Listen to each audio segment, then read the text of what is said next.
Il est tard. La maison est silencieuse. Les lumières sont éteintes. Tu es seul. Et devant toi, il y a un miroir. Tu t'en approches sans réfléchir. Ton visage apparaît.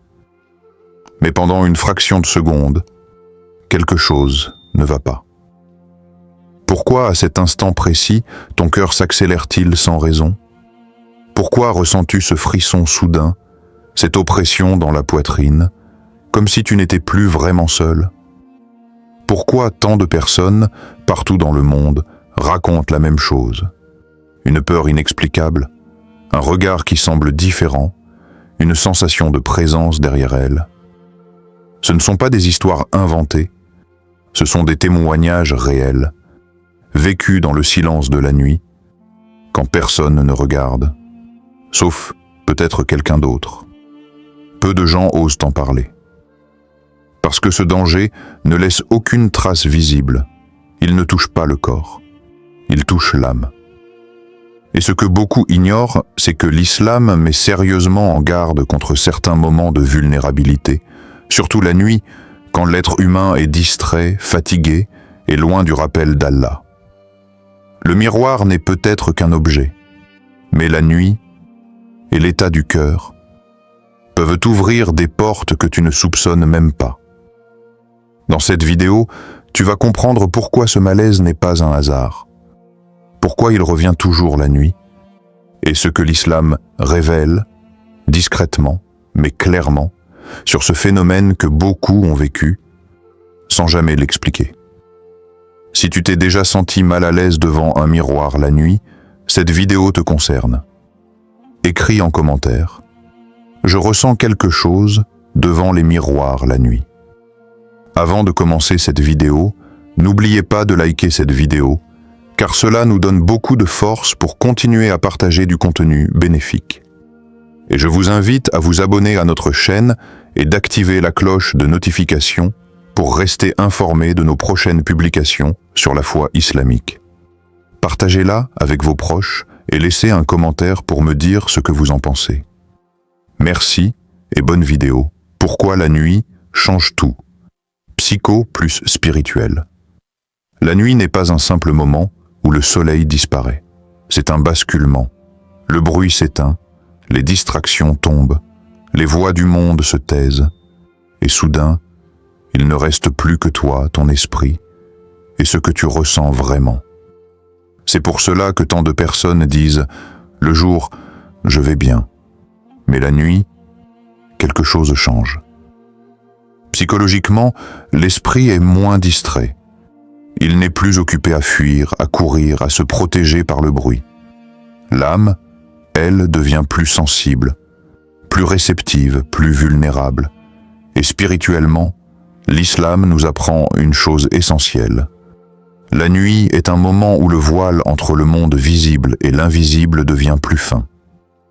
Ce n'est pas un hasard si le prophète, que la paix et le salut d'Allah soient sur lui, nous a enseigné de chercher la protection d'Allah avant de dormir, de mentionner son nom, de réciter des paroles spécifiques pour se préserver. Dans les enseignements islamiques, il est mentionné que les shayatines se déplacent davantage la nuit, profitant de l'insouciance, du sommeil et de l'oubli d'Allah. Pas pour attaquer physiquement, mais pour suggérer, troubler, insuffler la peur, surtout quand le cœur est seul et non protégé. La nuit ne crée pas le danger, elle le révèle.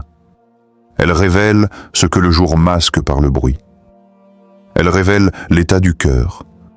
Elle révèle si l'on est connecté ou distrait. C'est pour cela que certains ressentent une paix profonde la nuit, tandis que d'autres ressentent une angoisse inexpliquée. La nuit n'est pas dangereuse, mais elle révèle ce qui est caché. As-tu déjà ressenti une peur inexpliquée la nuit? Oui, non-histoire. Réel sur Terre. Témoignage. Mondiaux, ces histoires ne viennent pas d'un film. Elles viennent de personnes ordinaires, de pays différents, de cultures différentes, mais qui ont toutes vécu la même chose dans le même contexte. La nuit, le silence un miroir. La première histoire est celle d'un homme qui se lève tard pour aller boire de l'eau. La maison est plongée dans l'obscurité. En passant devant le miroir du couloir, il s'arrête machinalement et se regarde. Pendant quelques secondes, il ne se reconnaît pas. Son visage est bien là. Mais son regard lui semble étranger, froid, vide. Il raconte avoir ressenti une oppression brutale, comme si l'air s'était alourdi autour de lui. Aucune vision, aucun cri. Juste cette certitude intérieure, quelque chose n'allait pas. La deuxième histoire vient d'une femme vivant seule. Une nuit, en se regardant dans le miroir de sa chambre, elle entend clairement un bruit derrière elle. Un déplacement, un souffle. Elle se retourne immédiatement. Il n'y a personne, mais la sensation reste. Une présence, invisible, mais pesante. Elle quitte la pièce, le cœur battant, sans comprendre pourquoi son corps a réagi avant son esprit. La troisième histoire est peut-être la plus troublante. Un jeune homme raconte que devant le miroir, la nuit, il avait l'impression d'être observé en même temps qu'il se regardait. Pas vu, ressenti. Tous disent la même chose. Pas de fatigue extrême, pas de substance, pas de troubles mentaux. Juste un moment précis et un malaise profond. Ce ne sont pas des hallucinations spectaculaires, ce sont des ressentis répétés, cohérents, vécus sur toute la planète. Et c'est ici que beaucoup se trompent, parce que l'islam n'ignore pas ces phénomènes. Il les explique autrement. Ce ne sont pas des hallucinations, et l'islam explique pourquoi.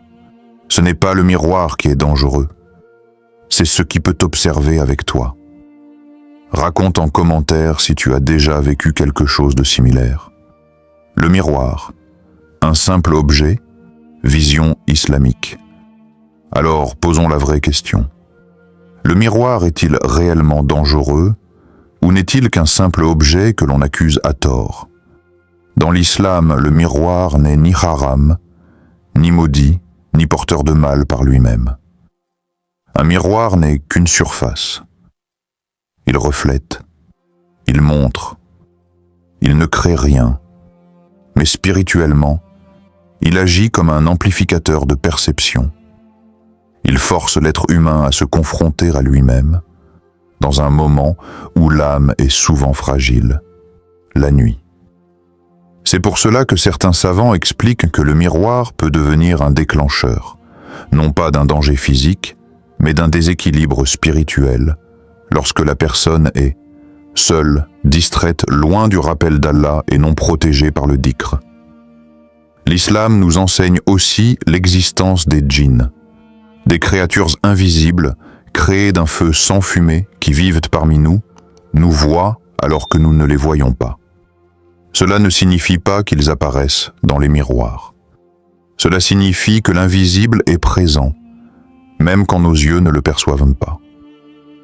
Le danger n'est donc pas le miroir.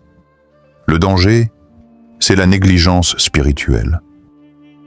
Le fait d'être plongé dans le silence de la nuit, sans protection, sans invocation, sans conscience de la présence d'Allah. Dans cet état, le cœur devient plus sensible et Shaitan exploite cette fragilité par la peur, le doute, l'angoisse. Tout ce que tu ne vois pas n'est pas absent. Dis en commentaire, Allah me protège. Histoire du Coran liée à l'invisible, le Coran ne nie jamais l'invisible.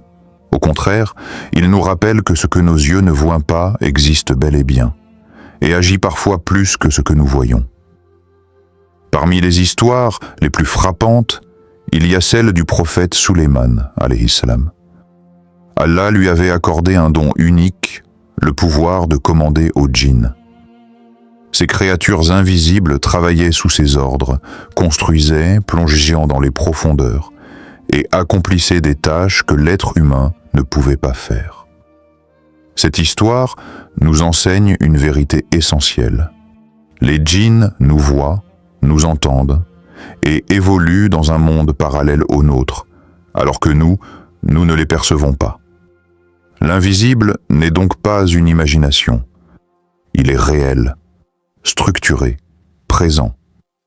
Et le Coran nous montre aussi que l'invisible peut influencer le visible, non pas toujours par des manifestations spectaculaires, mais par des effets sur le cœur, la peur, l'angoisse, le trouble, le doute.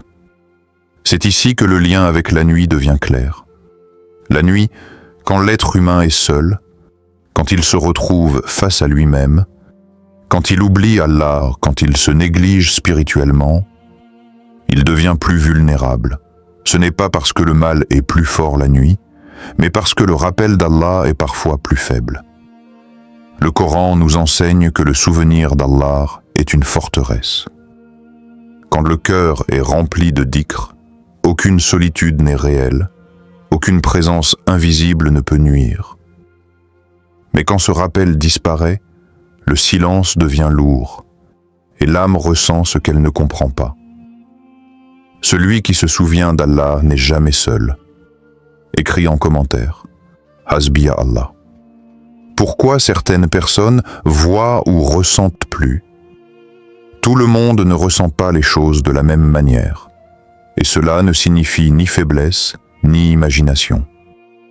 Certaines âmes sont naturellement plus sensibles, plus attentives, plus réceptives à leur environnement intérieur et spirituel. Elles perçoivent ce que d'autres ignorent, non pas avec les yeux, mais avec le cœur. La peur joue aussi un rôle central. Quand l'esprit est inquiet, fatigué ou distrait, la perception se déforme. Les sensations deviennent plus fortes, les silences deviennent lourds. Et c'est précisément ici que Shaitan intervient. Dans l'islam, Shaitan n'agit pas toujours par des apparitions. Il agit surtout par la suggestion, l'illusion, l'angoisse intérieure. Il souffle des pensées. Il exagère des sensations. Il transforme un simple malaise en peur profonde. Le miroir, dans ce contexte, n'est pas la cause. Il devient un déclencheur, un point de fixation, au moment où l'esprit est le moins protégé. Ce n'est pas le reflet qui fait peur. C'est l'état du cœur à cet instant précis. C'est pour cela que deux personnes peuvent se regarder dans le même miroir à la même heure et vivre deux expériences totalement différentes. L'une est apaisée, protégée par le rappel d'Allah. L'autre est distraite, vulnérable et ressent une oppression qu'elle ne comprend pas. Shaitan ne t'attaque pas quand tu es fort, mais quand tu es distrait. As-tu déjà ressenti une oppression sans raison? Comment se protéger islamiquement? Partie pratique. La peur disparaît quand la protection commence. Et l'islam ne laisse jamais le croyant sans solution. Avant de dormir, le prophète, que la paix et le salut d'Allah soient sur lui, nous a enseigné des pratiques simples mais puissantes. Pas des rituels compliqués, pas des gestes mystérieux, des rappels sincères, le dhikr d'abord. Mentionner Allah avant de fermer les yeux apaise le cœur et ferme les portes de l'angoisse. Quand la langue se souvient d'Allah, l'âme se repose. Puis, Ayat al-Kursi. Ce verset est une forteresse. Il rappelle la grandeur d'Allah, sa protection, son autorité sur tout ce qui est visible et invisible. Celui qui le récite avec foi ne dort jamais sans être gardé. Les sourates protectrices, Al-Ikhlas, Al-Falaq et Anna, complètent cette protection. Elles éloignent le mal, les mauvaises suggestions, les peurs sans raison. Et il y a aussi une sagesse simple. Ne pas rester longtemps devant un miroir la nuit. Non pas par superstition, mais parce que la nuit est un moment de repos, de retour vers Allah. Pas de confrontation intérieure inutile. Enfin, mentionner Allah à chaque moment sensible. En entrant dans une pièce, avant de dormir, même devant un miroir. Car celui qui prononce le nom d'Allah n'est jamais seul. La protection ne vient pas de la lumière allumée. Elle ne vient pas de fermer les yeux. Elle vient du rappel d'Allah. La meilleure protection n'est pas la lumière. C'est le rappel d'Allah. Écris en commentaire. Ya Allah, protège-moi. Conclusion. Choc plus rappel forte. Alors, remettons les choses à leur place. Après tout ce que tu as entendu, une vérité s'impose clairement. Le danger n'a jamais été le miroir. Le miroir ne fait que refléter. Il ne parle pas. Il n'agit pas. Il ne possède aucun pouvoir. Le vrai danger, c'est l'éloignement d'Allah. C'est le moment où le cœur se retrouve seul, distrait, vide de rappel, surtout dans le silence de la nuit. Quand Allah est présent dans le cœur, aucune obscurité ne fait peur. Aucune solitude n'est réelle. Aucune présence invisible ne peut nuire. Allah est plus fort que tout ce que tu crains. Plus fort que les peurs inexpliquées. Plus fort que l'invisible. Plus fort que Shaitan. Celui qui se confie à Allah, qui le mentionne avant de dormir, qui place sa confiance en lui, rien ne peut l'atteindre sans sa permission. La nuit n'est pas ton ennemi. Le silence n'est pas ton ennemi. Ce sont des moments où le cœur a besoin d'Allah plus que jamais. Ne cherche pas la sécurité dans les objets. Cherche-la dans le rappel, dans la foi, dans la confiance. Mets Allah au centre, même dans le silence de la nuit. Écris en commentaire. Allah est mon protecteur.